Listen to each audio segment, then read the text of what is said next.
He didn't leave with the belt, he left with scars, with history, and with the kind of respect that cannot be bought. At UFC 318, Dustin Poirier walked away from the octagon for the final time, proving once and for all that true legacy isn't measured in gold. It's forged in fire, pain, and unforgettable wars. Dustin Poirier knocked out Conor McGregor, stood tall through the firestorm of Justin Gaethje, and went toe-to-toe with Max Holloway in 3 legendary battles. A fighter's fighter, he was born in the blood and raised in the war. This is the story of Dustin the Diamond Poirier. Let's begin where few ever looked.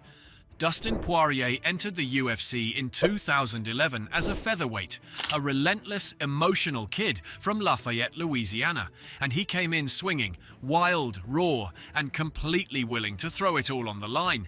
He did not earn early fans through dominance, but through the way he fought. With urgency, with passion, like every second mattered. In 2012, Poirier faced Chan Sung Jung, the Korean zombie, in a main event clash at just 23 years old. What followed was a brutal 4-round war that pushed both men to their limits. Poirier lost by submission, but his heart, grit, and refusal to quit earned him something greater: the admiration of fans and the respect of Dana White. He was not perfect, but he was undeniably real. Still, the featherweight cut was unforgiving. His body struggled, his frame begged for relief. In 2015, Poirier made the move to lightweight, and with it came a new fire. "I felt reborn," he later said. That rebirth marked the beginning of a second act that would define his legacy. Lightweight Poirier was a different animal, no longer raw potential, but sharpened steel. In April 2018, he went to war with Justin Gaethje, a fighter who knew only one direction: forward. What unfolded was one of the most violent, unforgettable brawls in UFC history. Gaethje attacked with savage leg kicks, chopping at Poirier like an axe to a tree. Poirier's face ballooned, blood filled his mouth, and the damage mounted. But in the 4th round, with everything on the line, Poirier unleashed a perfect left hand that dropped Gaethje to the canvas. It was more than just triumph, it was a statement. Later that year, he faced Eddie Alvarez. Their first meeting had ended in a no contest after an illegal knee. The rematch removed all doubt, no controversy, no questions, just chaos, and another brutal finish for Poirier. The momentum was undeniable. Then came 2019. Poirier stepped in against Max Holloway for the interim lightweight title. Holloway was in peak form, relentless volume, laser focus, and championship confidence. But Poirier met him with grit, power, and a relentless heart. Over 5 punishing rounds, he did more than survive. He outlasted Max and silenced the doubters. In that moment, he proved that brawlers could rise beyond the blood and become champions. After 10 years of sacrifice, setbacks, and savage fights, Dustin Poirier finally wore UFC gold. The belt would not stay long.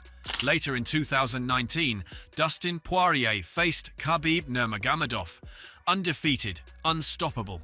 Poirier fought with heart, even briefly threatening a guillotine, but it was not enough. Khabib submitted him in the 3rd round. In the post-fight interview, Poirier did not offer excuses, just truth. That honesty, raw and unfiltered, became part of who he was. I'm just wondering if maybe against the fence when I got underhooks, if I could have tried a little bit harder to get off the fence maybe, but that's just questions that I'm gonna have to live with for the rest of my life. In 2020, he returned to the octagon against Dan Hooker. It became a 5-round war. Blood, elbows, knees, and non-stop pressure. Both men pushed each other to the brink, but when the dust settled, the judges gave it to Poirier. Another fight for the books. Then came the trilogy that rewrote his legacy: Dustin versus Conor McGregor.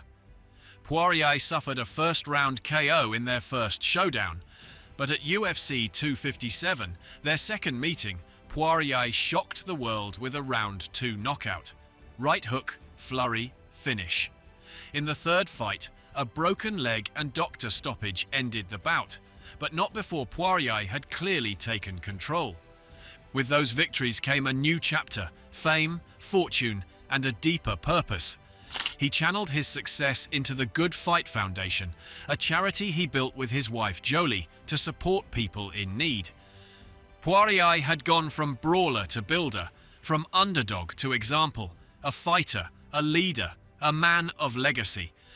A second shot at undisputed gold came in December 2021 against Charles Oliveira. Poirier came out swinging, dropping the champion early and showing the world he still had fire in his hands. But Oliveira weathered the storm and leaned on his elite jiu-jitsu. By round 3, he had Poirier's back and locked in a rear naked choke. Just like that, another title shot slipped away. But Poirier wasn't done. The wars didn't stop, because he didn't know how to. In 2022, he stepped into the octagon with Michael Chandler. The first round was chaotic. Chandler came out like a wrecking ball, slamming Poirier, cutting him open and nearly putting him away. But Dustin did what Dustin always does. He adjusted, stayed calm in the fire, and turned the tide. In the third round, he took Chandler's back and secured the rear naked choke. It was a classic Poirier performance, from chaos to control, from blood to brilliance. By now, he wasn't chasing belts. He was chasing something bigger, greatness. In 2024, he faced Benoit Saint-Denis, a younger, fresher, hungrier prospect. It was meant to be a passing of the torch, but Poirier had no intention of giving it up. He dragged Saint-Denis into deep waters, where hype fades and grit matters. A second-round KO secured another impressive win as Dustin came out on top. Then came UFC 302, a title shot he hadn't lobbied for, but one he had earned through legacy, reputation, and pure respect. His opponent, Islam Makhachev. Islam, a warrior who had not lost in nearly a decade. Technically flawless, dominant everywhere, but Poirier didn't flinch. He stuffed takedowns, landed clean shots, and fought like a man with nothing to lose. And for 4 rounds, Dustin stood tall. But in the 5th, Islam finally found the neck. Rear naked choke. Tap. It was over. Poirier sat on the canvas, emotion pouring out. Not from regret, but from the weight of the journey. It felt like the end. But Dustin Poirier had one more left in him. The opponent, Max Holloway. One last time. This was more than just the final bout of an epic trilogy. It was a final chapter, a farewell written in fire. For 5 unforgettable rounds, they gave us violence, beauty, and grit. They didn't just fight, they created brutal art. Max pressed forward with relentless pace and gave Dustin fits through most of the first 2 rounds, and it looked like it may end early. But Dustin, never one to just lay down and die, fired back with trademark precision and power, finishing the round with flair. We had a fight on our hands. Both Max and Dustin came out throwing in round 3, with Max landing some powerful kicks to the body.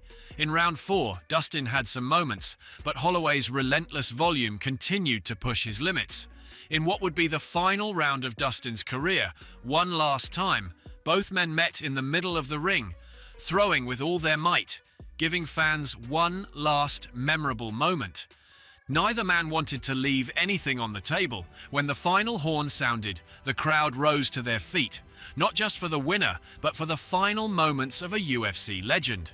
Max may have won on the scorecards, but Dustin had never fought for numbers. He unstrapped his gloves, placed them in the center of the octagon, and walked away for the final time. A legendary career, laid to rest with grace. Dustin Poirier's career wasn't about perfection, it was about presence.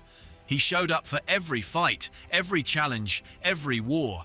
He never ducked the tough names, never turned down violence, and never took shortcuts. He left with a record full of scars and a name etched in the history books. Poirier was a fighter's fighter, a man whose style bled authenticity. A husband, a father, a giver. From Lafayette to Las Vegas, from the early prelims to headlining main events, he evolved from a wild brawler to a wise veteran. Dustin Poirier gave everything to the game, and when it was done, he left with nothing held back, no regrets, no doubt. Just a quiet nod to the crowd and one final message: paid in full. If this tribute hit you like one of Poirier's left hands, hit that like button. Subscribe for more stories about fighters who leave it all in the cage. And let us know your favorite Dustin Poirier moment in the comments below.